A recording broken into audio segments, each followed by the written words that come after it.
Go. Hi, I'm Conor Friedersdorf, a staff writer at The Atlantic magazine. Hi, I'm Freddie deBoer. I write for the New Inquiry, and I'm a graduate student at Purdue University. And Freddie, one of the topics you wanted to discuss today is the future of economics in the United States and basically who gets the goods that are produced. How do we organize ourselves? But you can probably put it better than I can. So why don't you introduce the topic and tell me about some of the reading you've been doing that informs it?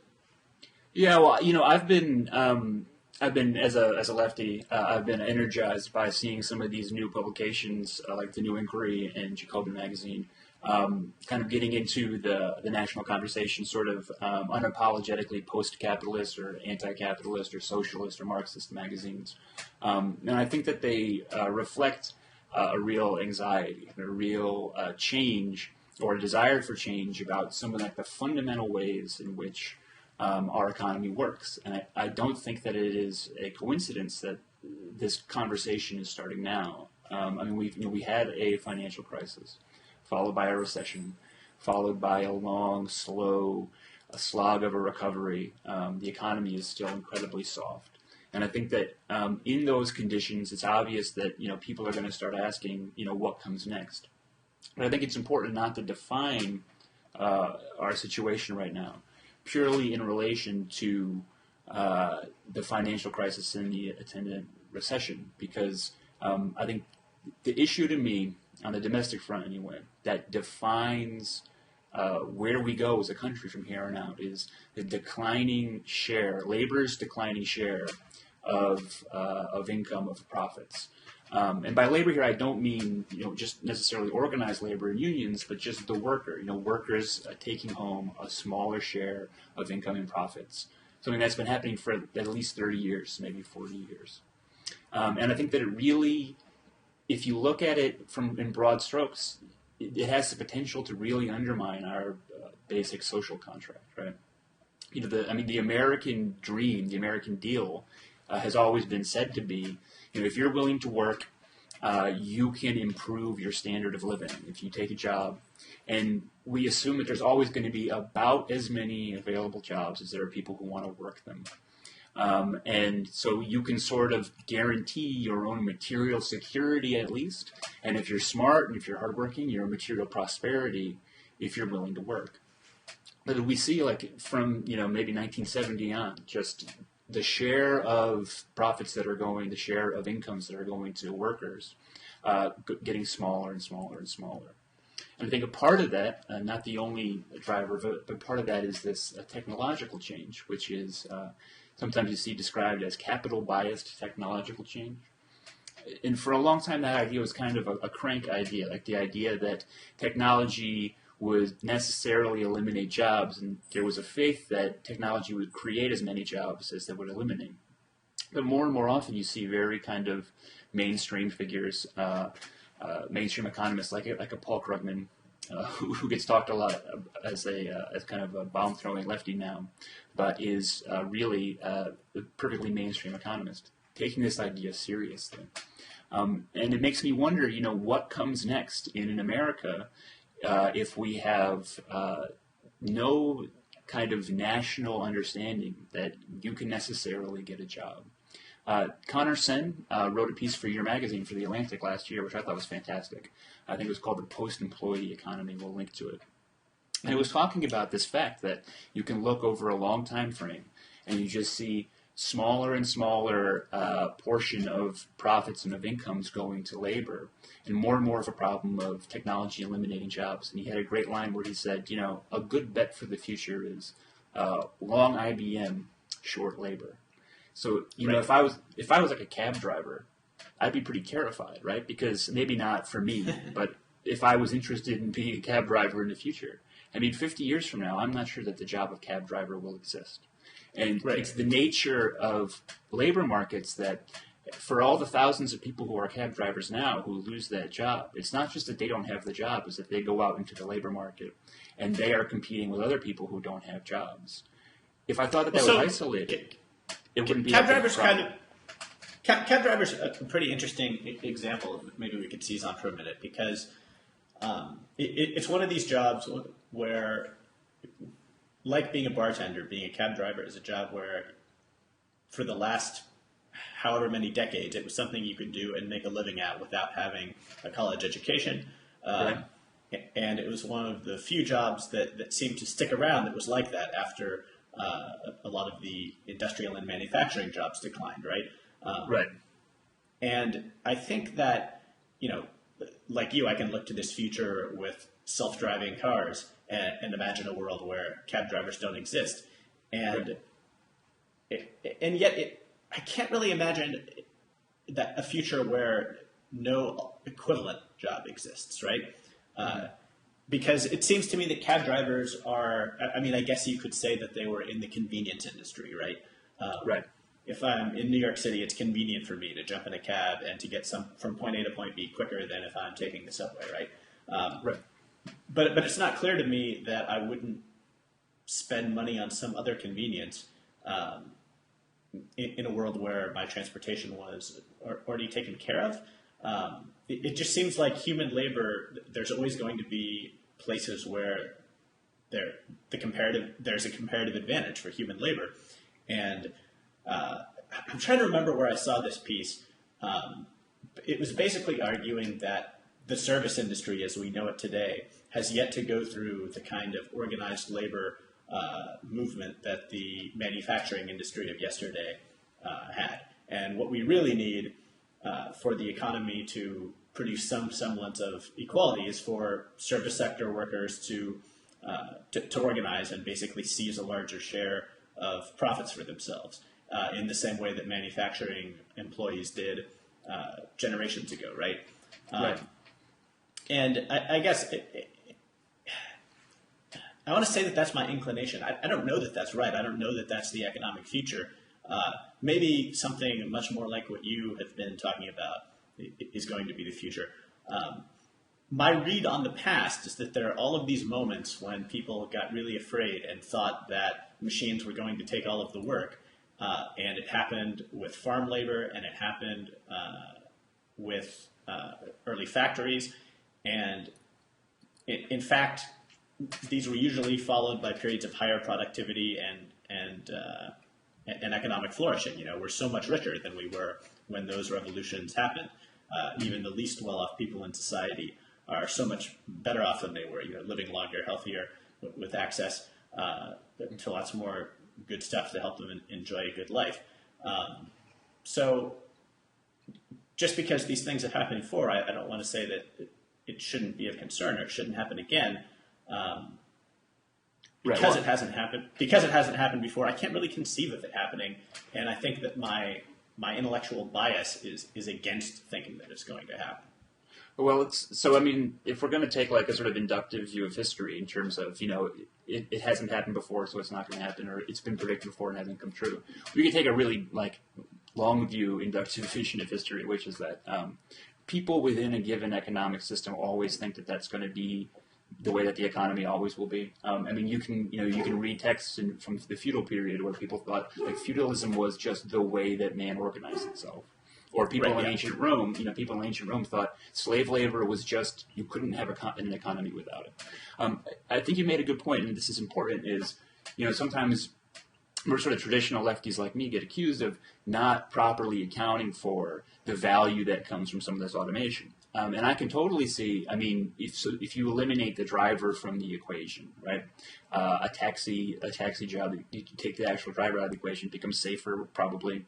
It might be possible for a black guy to get a cab. It could be cheaper, right? And I don't want to discount that value.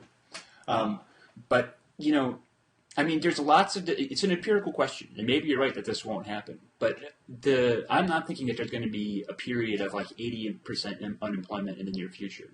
I am thinking that if you look at true joblessness, right, which is always higher than the unemployment rate, if you look at the number of people who have low quality jobs, and there's reasons to believe that a lot of the jobs in this recovery have been low quality in terms of lack of benefits, not enough hours, not enough wage. What happens to the social contract, right, if we don't have about as many jobs as there are people who want to work them? And you can look at Europe right now where we're seeing some like genuine social unrest and genuine instability, because even in places which have a more robust social safety net than ours, there's a lack of jobs that is creating a class of sort of young men and young women who are totally removing themselves from society and are turning to sort of more and more extreme politics. Yeah, there's so many different directions to go with this, and I think one direction to go is maybe if you and I could imagine for a minute that there are all kinds of huge gains to technology, but they also really actually do destroy a lot of jobs, right? So imagine something like imagine some amazing new implausible nanotechnology, right? Where we can just put things into a box and get the things we want out of it. Or imagine some amazing new clean energy technology that permits us to have just very cheap power that also doesn't have bad environmental consequences, right?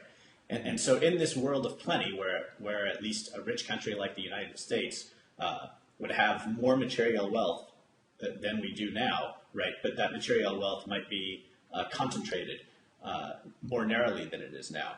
Right. What would be the socially optimal thing to do, right? And it gets at this question of like, is work intrinsically valuable? Is it important that people not just be given handouts? Is it morally important? Is it empirically important to the way that people act? Or is it fine to just establish something you mentioned when we were talking about this, just establish a minimum income and let people do what they want, and if people want to work, then they work, and if not, they can get by comfortably without working. If we had that material plenty, what would be the right thing to do, I guess? And what are your thoughts on that? Right, and the thing is I'm a serious pessimist at heart, and in many ways, you can look at things as being worse than I could have imagined, 10 years ago, in terms of labor's power and the ability to improve its station. But at the same time, there's a part of me that has a really almost irrational faith in this. And it's interesting that you mentioned this question about work. And I think one place where maybe more traditional liberals like Ahmad Iglesias and maybe people who are more sort of identified with the socialist set like Peter Frace kind of come together, where they've both identified in their work and say that jobs are good within the context of our society, where if you don't have one, you suffer. But labor, work itself, is not intrinsically good, right? That there's no utility to someone pushing a rock around some lot somewhere, but just because it's work, right? It's the productive output that comes from that. The problem right now is that our technological innovations, which I would totally admit are leading to higher quality of life, and that's a serious benefit of them. But so much of the sort of what's captured of the productive benefit, and this is all happening at a time when productivity has continued to go higher and higher. So much is captured by the people at the top.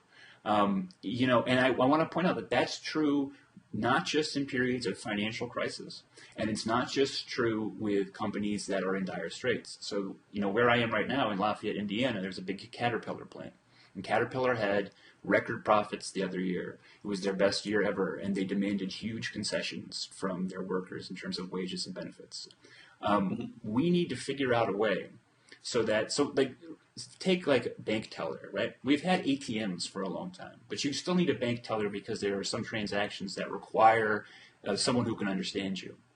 Well, if someone like Conor Sen is right, and I think he is, that we're going to have more and more powerful artificial intelligence. I would be nervous if I was a bank teller, or I would be nervous if I was a bank teller starting 20 years from now, right? But that is a job that seems to me, a service job that seems to me that is eminently replaceable by machine. So if things continue to go the way that they're going right now, if that happens, and value will be created because that machine can do it for cheaper than we can do it with a human. Right now, almost all that value is being captured by the bank, right? And we need a mechanism as a society in order to make that, to spread that value around. Which, I know is exactly the kind of terminology that most liberals don't want to speak in. But, I'm a socialist. So, if you wanted to put a name on it, the kind of wonky name on it, I would like a truly universal basic income, which has to be, though, matched to a changing cultural standard that doesn't say that you're a loser if you're on it. Part of that, I think, is to not have it be means tested. I think that we can create a system where you as a person can decide, right, I'm going to go into the job market and try my best to be productive, but where you don't have the pressure of like your literal material security. I mean, the point that I want to get to is the point where we can fund a society where everybody has the opportunity to be able to work if they want to without the fear that if it fails, right, that they will be able to provide for shelter, for food, for clothing, for education and healthcare.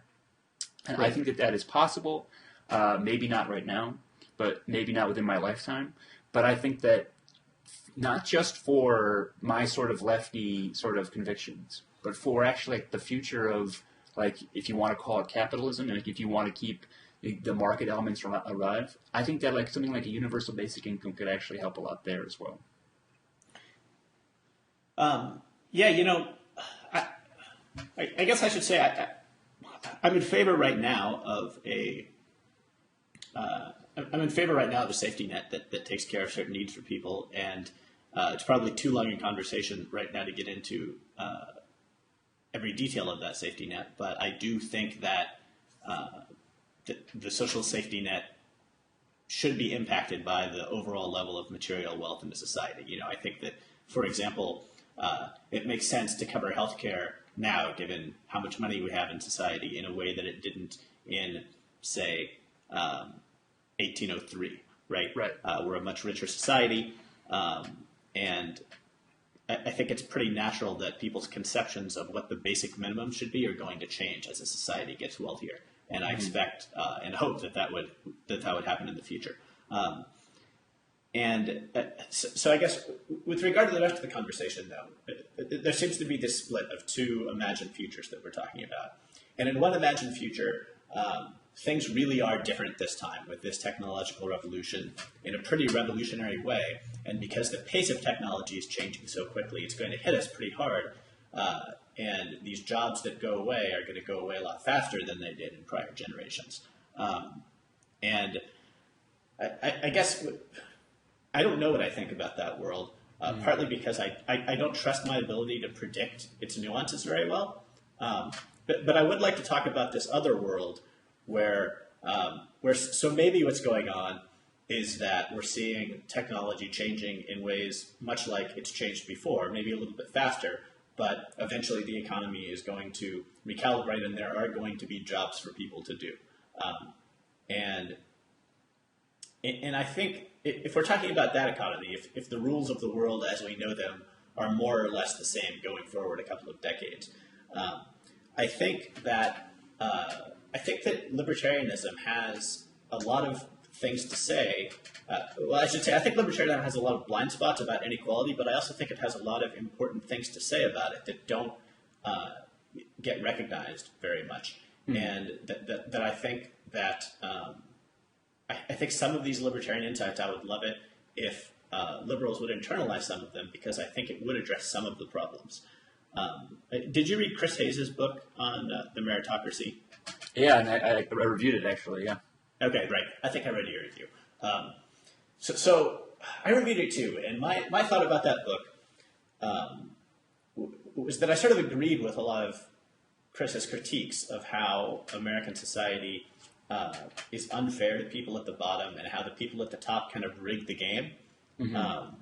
And to me, you can't talk about inequality in America today without talking about that game rigging. Glenn Greenwald has also written on a kind of related subject about the kind of different standards of justice for rich people and poor people, and how basically if you're wealthy enough, you're too big to prosecute. I think that plays into things too. You know, when you look at a huge event like the financial crisis, it seems to me that when you have basically redistributed a bunch of money to really well-connected Wall Street bankers, if you could address that problem, if you could address all of the game rigging in the economy, all of the ways that big entrenched corporations advantage themselves with small rules and regulations over their smaller competitors, right? I think you would see the overall distribution of income change and the sort of premium to connectedness, the premium to political connections go down. And I don't mean to suggest that we can have a libertarian utopia with absolutely no regulations. I don't think that's right at all. I don't think that the people who say that if only we didn't have any regulations on Wall Street, everything would have been great. No, I don't think that that's right. I just think it's a matter of having, in the case of Wall Street, I think it's a matter of having simple, transparent regulations instead of crazy, complicated ones. And when it comes to, but when it comes to like, I write sometimes about the Institute for Justice, this libertarian public interest law firm. And the kinds of cases that they take tend to be small, marginalized players in the economic world who have been kind of targeted by bigger players. So I don't know if you're familiar with like I think it's South Indian, where they have like eyebrow threading, where women get their eyebrows plucked with like 2 pieces of cotton thread that are being manipulated by whatever it is that you call the person who does that. It started to get very popular because it was better and more popular than waxing, and then beauticians started to lose business and tried to pass a regulation so that the people doing this eyebrow threading would have to get this relatively expensive beautician's license that mostly involves working with the kind of chemicals you use to dye hair. This is the kind of case that they take. They've represented a bunch of food trucks too, where there'll be like relatively poor people who are trying to make a living as an entrepreneur, and the restaurants come in and say, we don't want you competing with us, basically. I think that there's a lot of room to rejigger the rules of the game that I think are very unfair now in a way that has at least a positive impact. Not that it would solve the whole problem, but it would have a real significant positive impact on the distribution of income in America and how people at different levels of society are treated and how fairly they're treated. Right. I mean,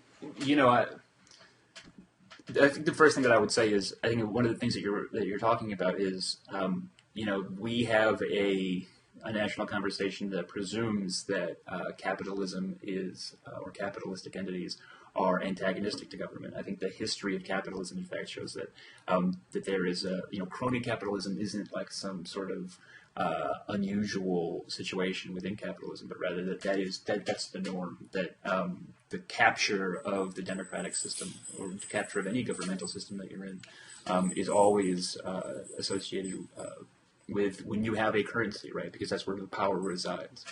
I'm glad that you mentioned Chris Hayes' book. I mean, I think that Chris made a great argument. I also think that he perhaps didn't go far enough. And one thing that I think is another thing which really sort of has to force us to consider our basic social contract is, I think that the empirical case that you are not responsible for the outcome of your life is becoming inarguable. And what I mean by that is, part of our system is to assume or to assert that what you end up getting out of life is almost entirely, with some luck worked in, a result of how smart you are, of how hard you work, of you. And I just don't think that that's a defensible claim anymore. And I think that as time goes on, our metrics are going to become more and more powerful to show that that's not the case. I mean, a statistic that I cite all the time, because it's so depressing, is that your parents' income, not just when you're a child, but throughout your life, is a better indicator of your eventual level of income than any other, right? And that's true including things like education level, right? So it's better to have dropped out of high school and have parents from the top quintile than it is to have finished a bachelor's degree and to have parents who are in the bottom quintile, right? And so you start to ask, well, the whole system for many people is predicated on this notion that you get out pretty much what you put in. I don't think that that is true, and I think that over time it's going to become less and less defensible, which is sort of the moral plank of arguing for something like a universal basic income, of arguing for not a social safety net, right, for something that is not sold as, if you are a loser, we'll prop you up to the minimum, but that we acknowledge that the conditions of your life are in many ways not controlled by you, but rather that are the product of chancy things like your parentage, which is just hugely determinative throughout your life of where you end up.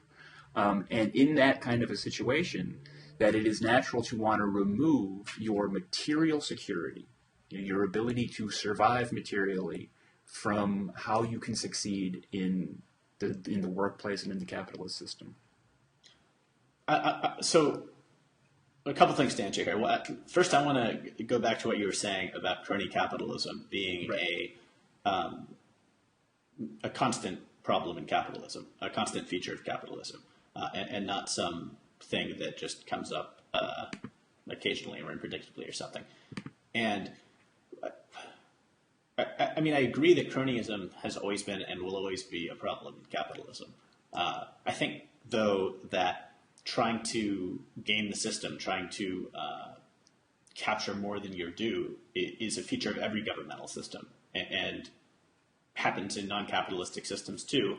In fact, I think it happens to a larger degree in non-capitalistic systems, especially to the degree to which that there is no free market role in divvying out the goods, right? So I think there's no way to get around the problem of people trying to game the system and people in power trying to game the system.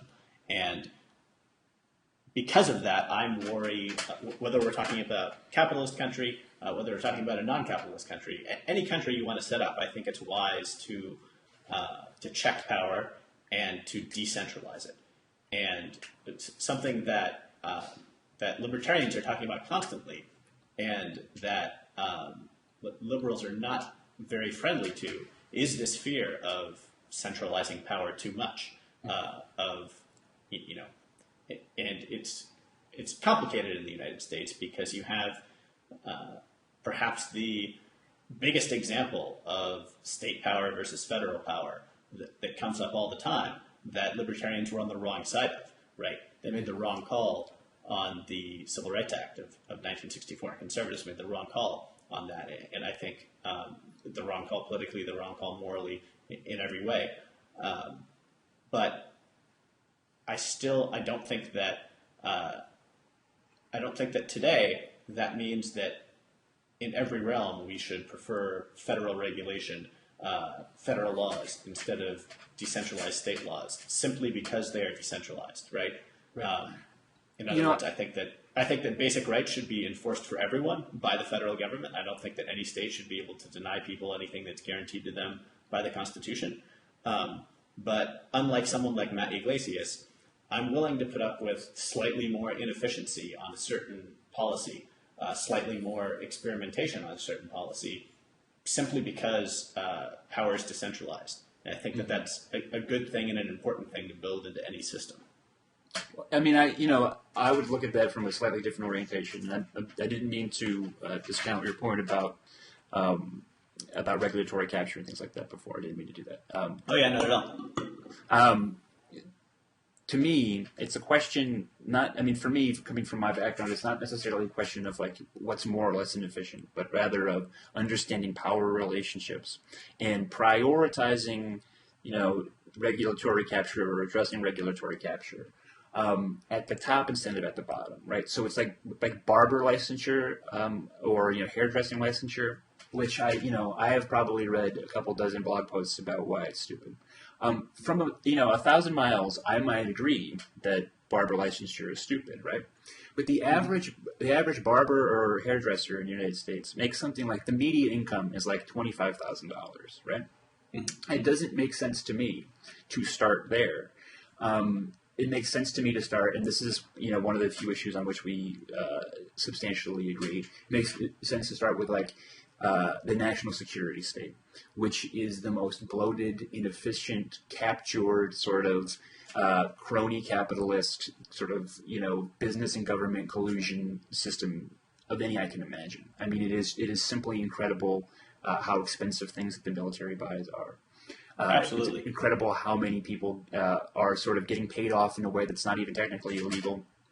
So, I think that there are places where people on the left can certainly throw in with sort of deregulatory efforts, the sort of value of any individual regulation is always going to be sort of an empirical question and subject to debate.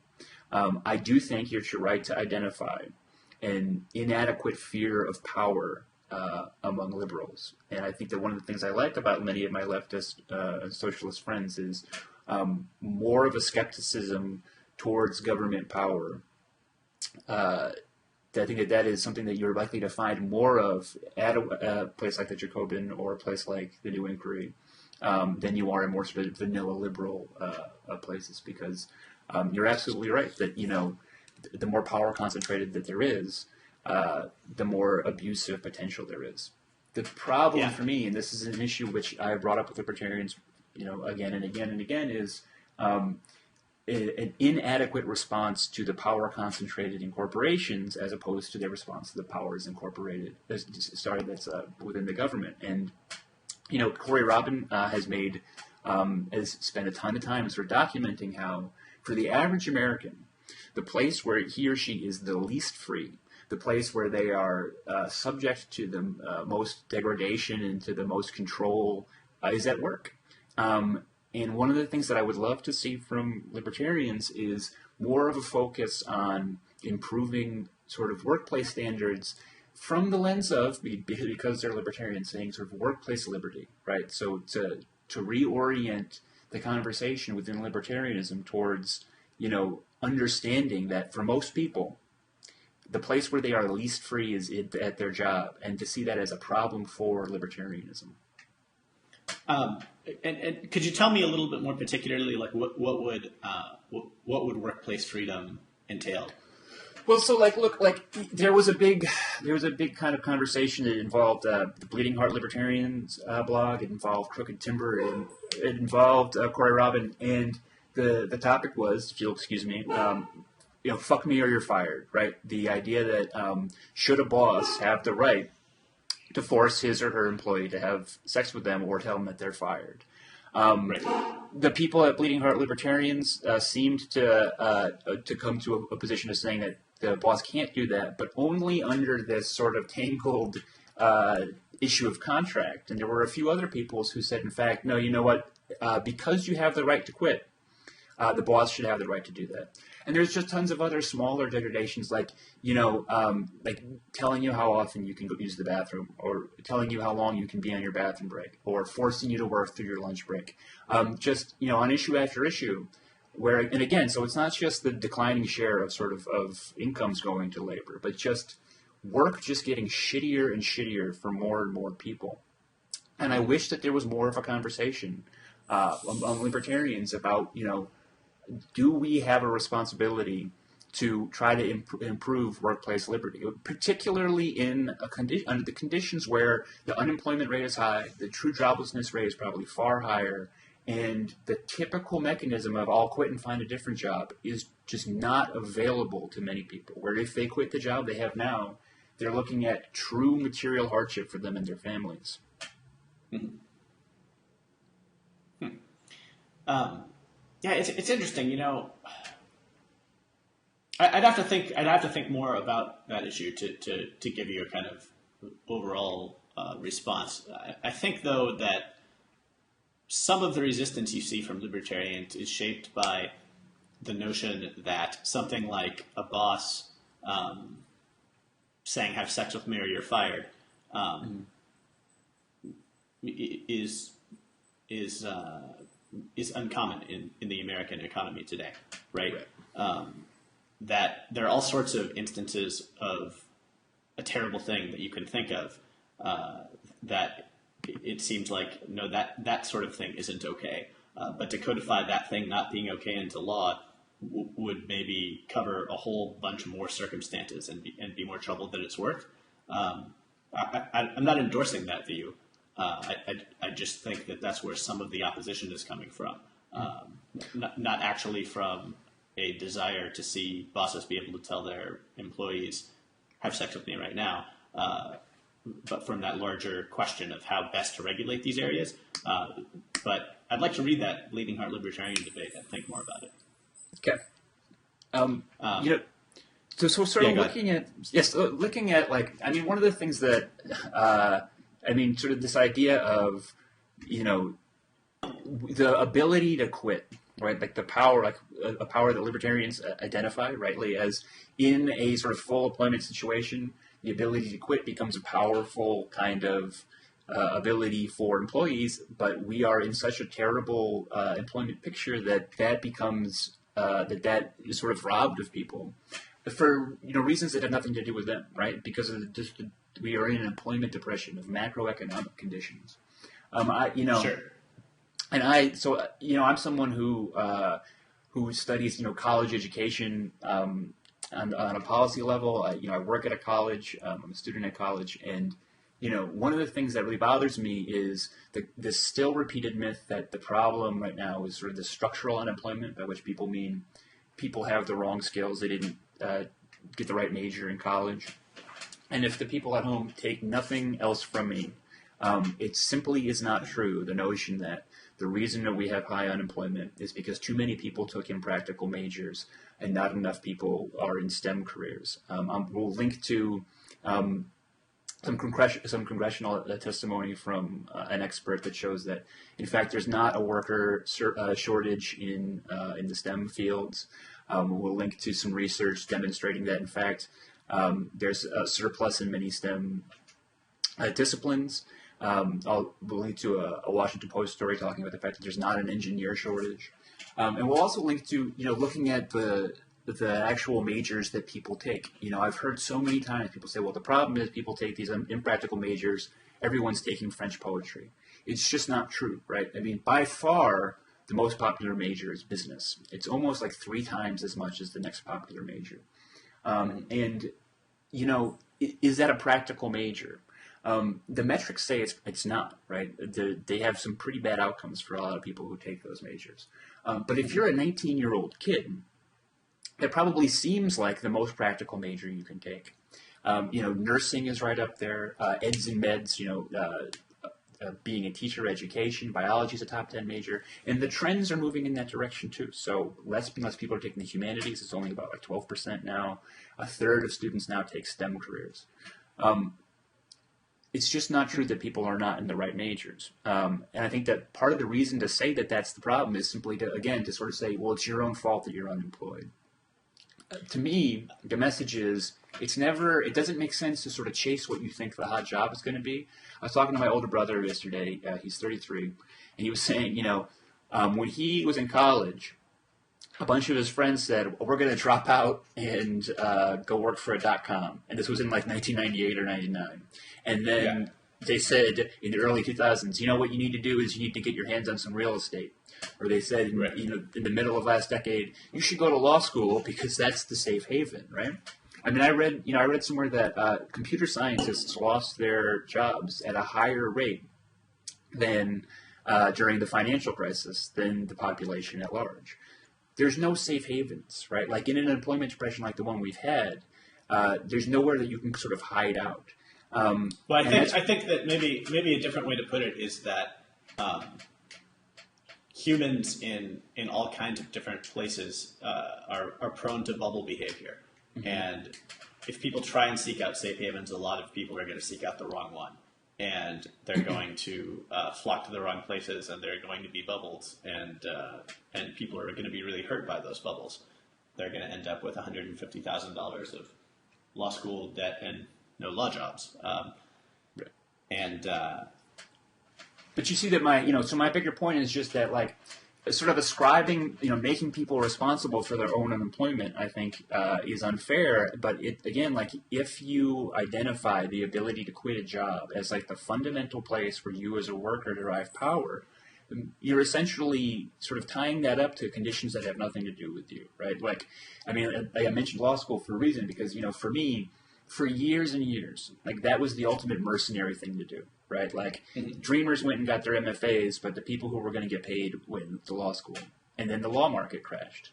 So do the people who went to law school thinking that was the practical thing to do, or do they deserve their unemployment? No, and we've got to get outside of long-term, and not just sort of politically, but culturally. We've got to get outside of thinking that work in terms of a traditional job is the only sort of metric for your worth as a human being. Well, so look, I certainly think that that's true. But I guess, and again, I want to think more about the idea of workplace freedom. But I think that the way that you're framing it is as if the ability of someone to quit their job, the degree of coercion for keeping their job, right? As if this is the only factor in the public policy that we should adopt around the worker-employee relationship, right? But it's not the only thing that we have to consider. We also have to consider if we were to pass the worker freedom bill of 2013, right? Would that actually help more workers than it would hurt, or would it have unintended consequences, right? How would it change the relationship between employees and workers where there is no exploitation involved? Where there is no exploitation involved, would it change that dynamic in ways that hurt people, right? And I mean, I guess this is a pretty standard critique of liberal policy thinking, which is you can identify a problem, you can identify a possible solution, but there's something wrong happening, and this could possibly fix it. It isn't enough. You have to go to the additional step and say this thing that could possibly fix it isn't likely to do more harm than it does good. Yeah, I mean, I guess I just think that it's easy to say, like, you know, and maybe I'm being naive here. I mean, like, and I don't mean to sort of focus too much on this one example because it's an extreme example, but, you know, I mean, to me, you know, fuck me or you're fired is using coercion to get somebody else to have sex, which is, might not be rape, but it's pretty close to it. And, like, I think that is, like, a sort of thing where, you know, we should just be able to say that's illegal, you know? And I mean, I don't think that it is that hard to say every worker is entitled to X number of bathroom breaks that last X number of minutes, X number of times a day, you know? I mean, that doesn't seem like it's that hard to me. But then again, you know, I understand a lot. Well, I think the first example, right, I think would clearly pass an empirical test. I mean, I'd want to think about it for a little bit, but, you know, my strong intuition is that it would easily pass the test. Worker bathroom breaks, it isn't so clear to me, right? Like, to me, worker bathroom breaks are something that ought to be a focus of organized labor in workplaces for people that are on, like, factory lines or something like that, right? But for the vast majority of workplaces, if you're not standing at a customer service counter or you're not on a factory floor, bathroom breaks are something that doesn't enter into the equation of most people who work, right? I just feel like there are specific industries where it is a problem, and you address those, not a blanket law that is going to cover everyone and put another kink in the employment system. I say this because I think that you can pile on so many small employment regulations that no one is a particular impediment, but all of them together create a tremendous regulatory burden that decreases the number of people that are hired, because every employee is another one that has to be tracked by, like, an increasingly huge human resources department and compliance managers and, like, you know, I mean, Conor, I don't know how. I can tell you an alternative to that regulation, right? I mean, and this is, you know, you might not like this anymore, but, you know, it's called a union, right? Like, during times of high union rates, right? If you looked at, like the sort of the boom times of the UAW in Detroit and the auto workers, there was a system internal to the union and internal to the particular employers where they could address grievances like this, where the worker had the power of the union, the corporation has all the power that the corporation has, and you were talking about actors who both have their own side and who both have access to a certain level of power. And they were quite sophisticated systems of grievance. Was there abuse? Sure, but there's abuse on both sides, right? And one of the problems with our society right now is that democracy is all about competing interests of similar power, and that the individual worker now has such little power in any employment equation. Whereas if we still had these union rates, if it was still possible, if it would still exist, you would have these systems eternal. And by the way, the union can be bargained with, right? Like even today, like the UAW makes concessions to Detroit all the time, right? The government can't be bargained with. And I've said many, many times, I would gladly trade a regulation that might be heavy-handed and that might have a lot of unintended consequences for a strong union that has the ability to negotiate in an antagonistic way, but a way that ensures that both sides have an airing of their grievances and that both sides have power that they can sort of play off of each other. I'll trade a strong union for a strong regulatory state every time. But I'm not. Just to be clear, I'm not anti-private sector union. The unions, I have written against public employee unions. I've critiqued public employee unions at a lot of different times. And of course, there are private sector unions that I'm sure I would find some particular behavior objectionable, just like I find lots of management behavior objectionable in particular instances. But yeah, I'm perfectly okay with private sector unions, and I think that in the service sector, I think that there are parts of the service sector where more unions would be a good thing and would raise wages in a way that would probably have a good effect on society as a whole. Yeah, and I guess just one of my last word on this sort of the broad suite of things that we're talking about here is I just really do believe that even if you don't think that we're going to have long-term sort of capital bias technological change, the sort of declining portion of profits and of incomes that go to workers. And along with that, an attendant decline in worker power and worker quality of life. I think that any political movement that wants to be a force in the future has to have a vocabulary for talking about it. And as inadequate as I find the Democrats' policy response, I think that they have one. I have no idea what the Republicans can do, given their various commitments to sort of address those issues. And I'm interested to see what libertarians have to say. But I don't think that a political movement can survive without addressing that. Yeah, I wrote a post today about at one of these conservative conferences that they were just having, Ted Cruz said that he wishes that Mitt Romney's slogan, instead of "you built that," would have been "you can build that." In other words, not just focused on people who've already made it, but on people who want to have the opportunity to do so. And I think that is, I think it's a good point. I think that what I wrote about was how I was talking about this public interest libertarian law firm earlier and the kinds of cases that it takes on with a lot of small entrepreneurs, small working class entrepreneurs, a lot of them making certainly less than the amount of money that you need to make to pay income taxes. And, I'd love to see the Republican Party champion those kinds of people. It would totally fit with their rhetoric to do so. It would totally fit with their avowed principles to do so.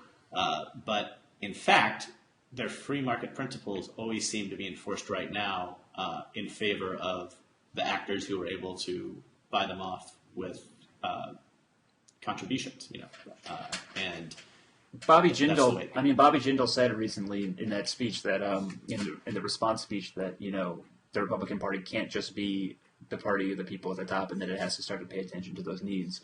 But that's great in theory, Bobby. Like, what's the plan, right? And I have like what the specific policy platform for that is, I have no idea. Well, so this is maybe a good time to transition into one of the other things we're going to talk about is immigration. And that's kind of a hot button issue right now, with 8 senators proposing an immigration reform law that looks a lot like the one that Bush and McCain were floating back during the Bush presidency, and President Obama about to put forth his own proposal, and basically left-leaning immigration advocate groups really excited that this is the time that they're finally going to get immigration reform. And there's a lot of talk about a quote-unquote path to legalization for the 11 million or so illegal immigrants already in the United States. I think personally that those people ought to be given legal status. But I wonder what you think about the larger question of immigration. I tend to want to have more legal immigration than we have now, and I presume that you do too. But I'm interested to ask you because you're more uncomfortable than I am with inequality in society, and it seems like this is basically the critique that Mickey Kaus makes all the time, that if you have high levels of immigration from poor countries, you're just going to have higher levels of inequality and higher levels. He cares more about social inequality than economic inequality, but you're going to have both. You're going to have higher levels of both. And if you really had basically no restrictions on immigration, it seems like you would have wildly higher levels of inequality because lots of people would, in fact, be better off than they are now coming here and being relatively poor. So how do you kind of, I don't know, how do you think about this tension between wanting to have a relatively liberal immigration policy and also caring about inequality? Well, I mean, inequality is important, and I think it's particularly important in terms of like inequality of power, right? And just this recurring issue where the fact that monetary power has such an impact on political power sort of infects this whole discussion. Inequality is important, but standard of living, general standard of living is important also. I think that if you have people from Mexico who want to come, or El Salvador or wherever, who want to come to the United States, and it's going to improve their standard of living, I think that there's that humanitarian impulse. They might be more sort of increase inequality, but if they're improving their station, I think that's important too. And I also think that, simply like as a matter of principle, I'm not a big fan of sort of the nation state. But if we're going to have them, I believe in the right of exit. I can certainly believe that more immigrants are going to sort of create short-term inequality. But as we've seen, the ebb and flow of illegal immigration into this country has a lot to do with the economy as a whole. You'd like to think that as the economy improves, if the number of illegal immigrants coming in upticks again too, that we'd have more jobs. But this again gets to that question about whether full employment is ever going to be feasible again. I don't know. Yeah, I guess just to me, the desire to have an open immigration policy, which doesn't mean there's nobody standing at the border, but it does mean that you provide for everyone who doesn't have a felony record the ability to go through a process of applying for legal citizenship that doesn't take them half their life. I guess that's just a first principle for me, and I think that and this is one thing that a lot of people have said, by the way, but I think it bears repeating is. So many people in the conversation out there say, well, you have to get in line with everybody else. And it has to be reminded, there is no line for many of the people who want to come. If you I'm frustrated by this too, the idea that you're being unfair to people who are already in line, as if illegal immigrants are taking discrete spots that those people are not now getting, or as if they're like waiting longer because someone snuck in across the border, neither of which is true. Right.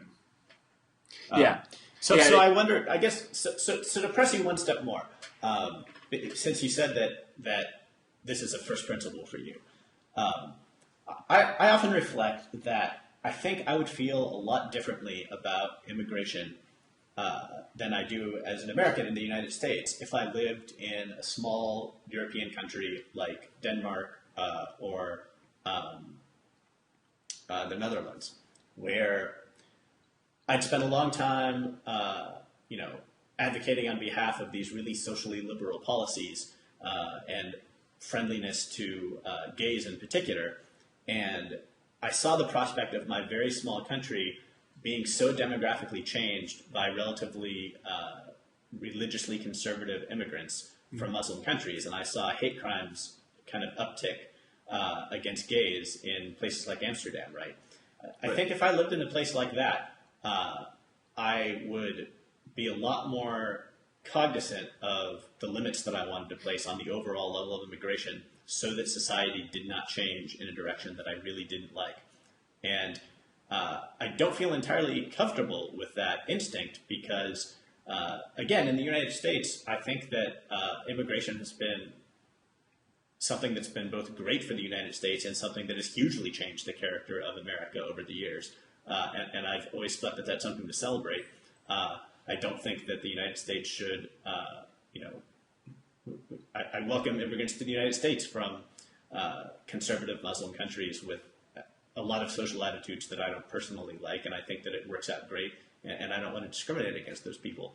But again, if I was looking at the prospect of, in a period of 10 years or something, a demographic that wants to outlaw gay marriage and adopt significantly more conservative laws and really change the character of the place that I've always lived, I think that I would feel differently about it, and I wonder what you think about that.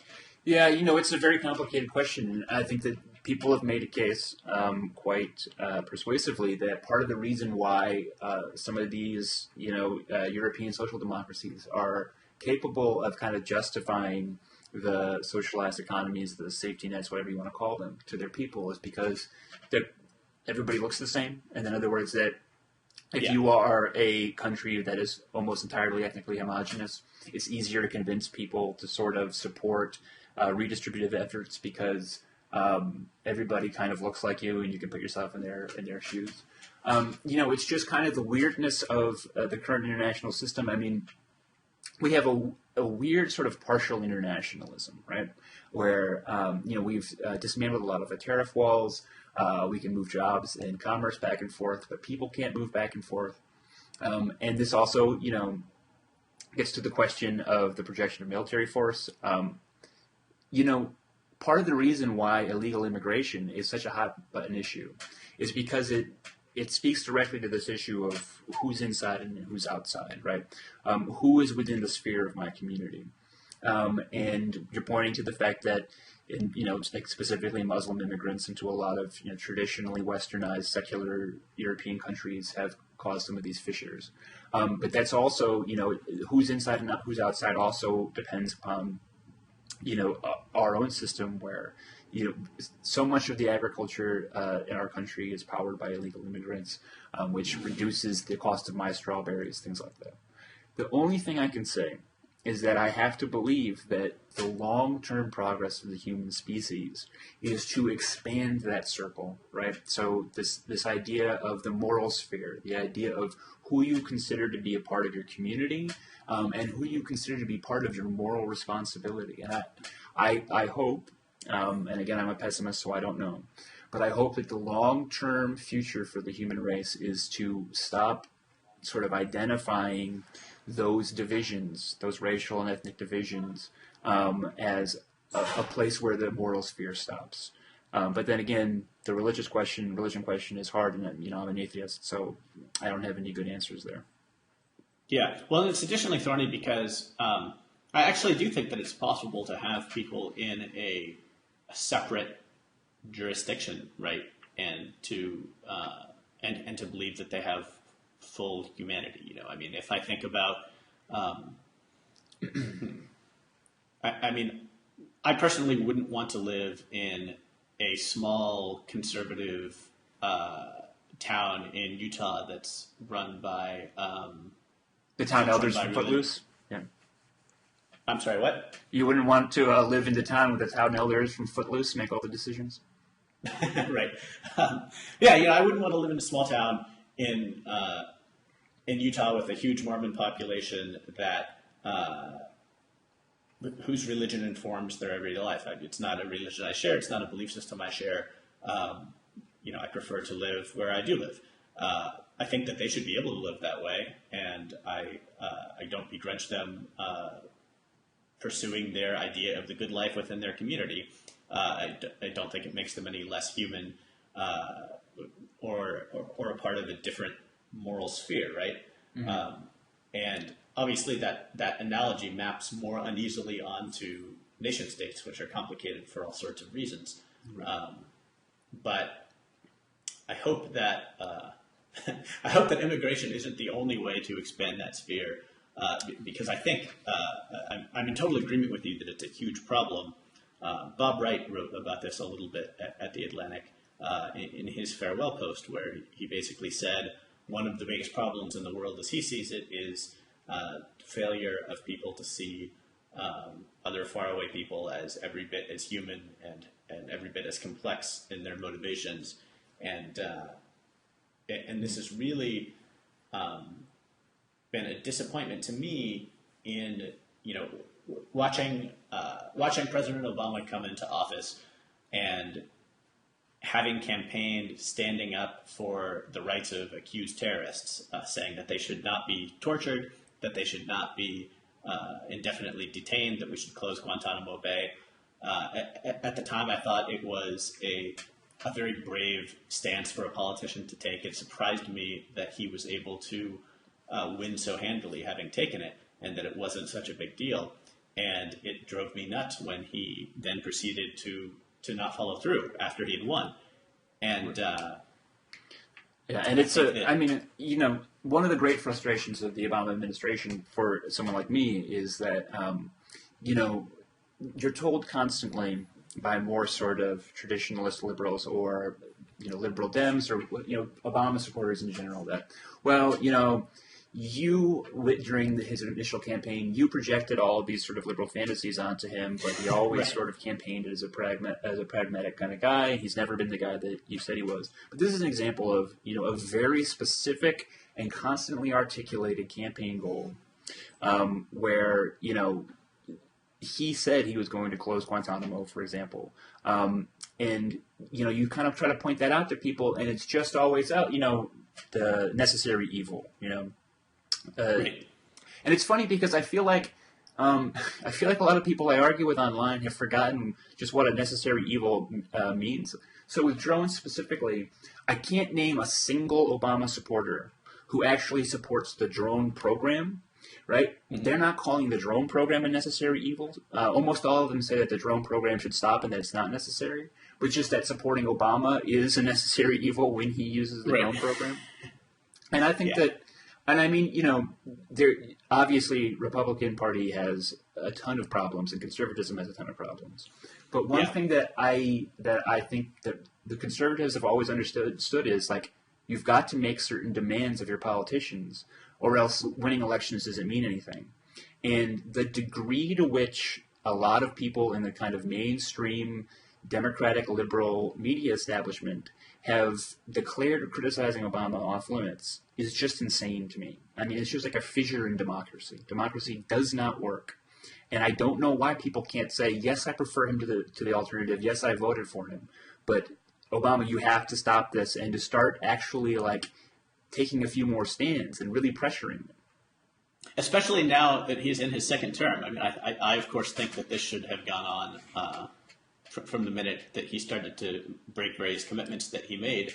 But especially now that he isn't even facing re-election ever again, it just blows me away that I also wrote today about this 60 Minutes interview that Steve Kroft did with Obama. And it's just amazing to me to watch this decades-old news magazine show that prides itself on its reputation for hardball interviews and investigations. And I put out all of the questions that Kroft asked in this interview with Hillary Clinton and Barack Obama doing it together. Mm-hmm. And it's he ought to be embarrassed as a journalist to ask these questions. And his peers ought to think that it's farcical, that these are the easy questions that he asked.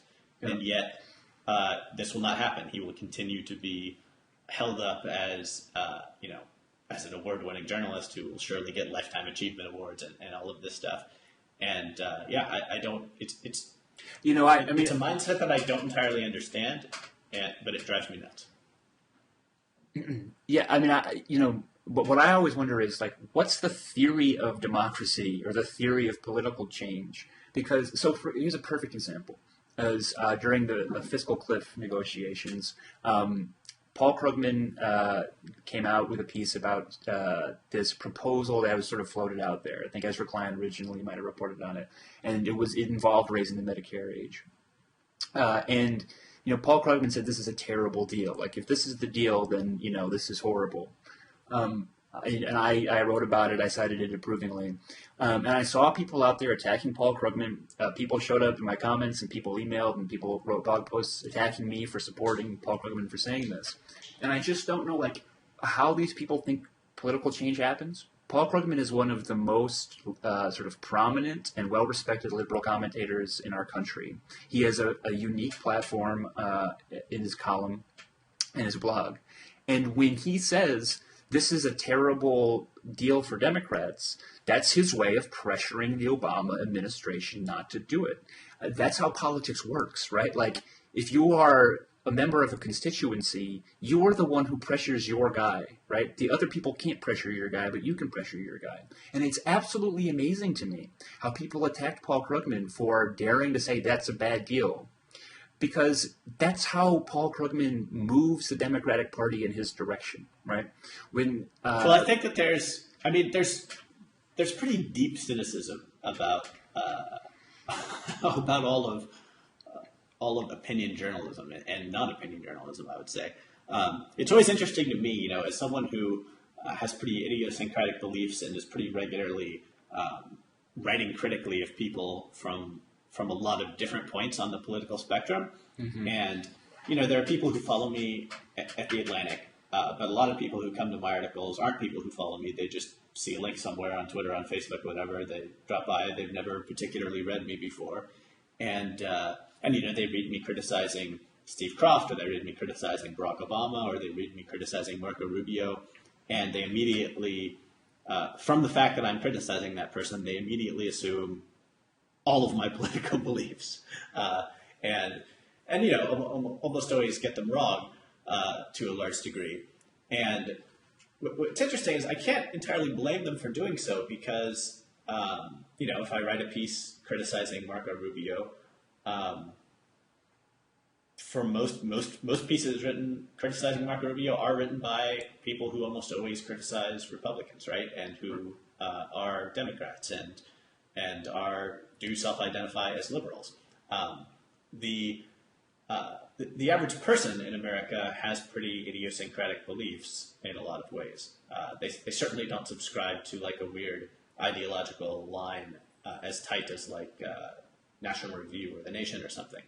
This is not true in the world of political writers, and there are very few places that even publish people from different parts on the political spectrum anymore. And right.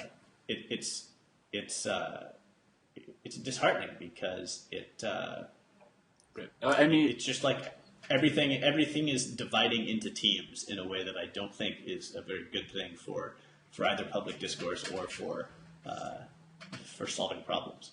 Well, that's the thing is, so many of the things that I say that get people calling me, whatever, would have been boilerplate liberal democratic stuff 5 years ago, right? Or 6 or 7 years ago. Like opposition to the drone program.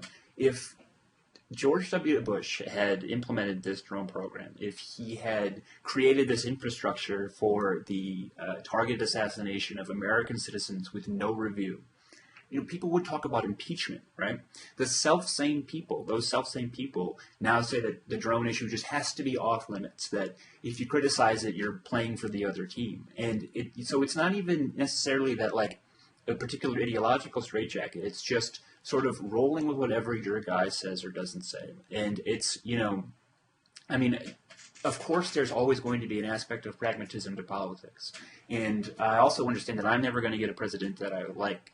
But the reality is that you can get pragmatic to the point where you get nothing of what you originally wanted, right? And it's particularly frustrating with an issue like the drone program, because it's an issue where Obama has almost unfettered ability to stop it, right? He could shut down the drone program tomorrow. Nobody ever passed a law legislating this drone program. It's one thing to criticize him for getting maybe not as good of a healthcare bill as he could have gotten. I think the Obamacare bill is a truly great addition to the American social safety net, even though there are ways that it's flawed. I recognize that he had constraints, that he had real constraints about what it was possible for him to do. The drone program is a perfect example, or all these civil liberties issues where he has unfettered control. And in my mind, because Americans don't vote on foreign policy, because foreign policy was such a non-starter in this last election, that shows exactly why he should say, okay, you know what? We're going to stop with the, robots of death raining down on innocent people. We're going to stop that program. And I don't know why you can't combine a preference for Obama to Mitt Romney or whoever else with a great deal of anger and confusion and criticism for him for not doing that. Right. Well, we're at an hour 10, so it looks like we're going to end on a note of agreement, but I'm sure we will do it again sometime and have more disagreements too. So, thanks for taking the time. It was fun. Yeah, I had a lot of fun. Thanks, Connor.